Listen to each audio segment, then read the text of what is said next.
4 ممنوعه بزرگ زندگی. اگر این ممنوعه ها را در زندگی خودت ممنوع نکنی، زندگی تو به تباهی و خرابی میشه.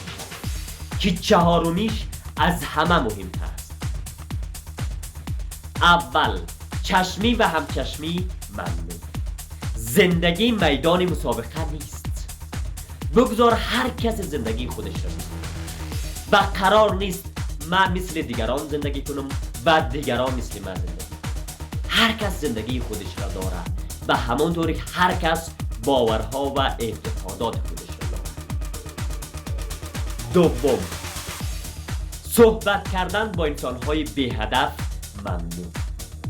مغز تو سطل زباله نیست.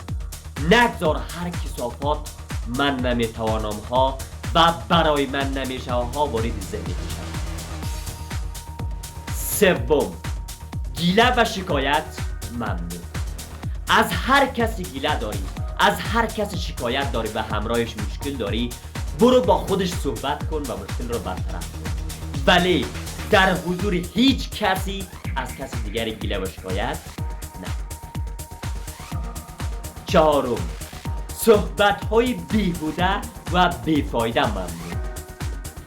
کلام تو عصای معجزه گرفت، سرشار از سحر و اقتدار.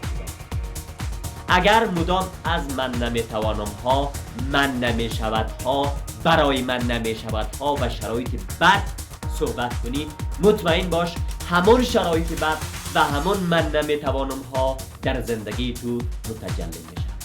پس اینها را در زندگی خود ممنوع کن و شاهد یک زندگی فوق‌العاده برای خودت باش.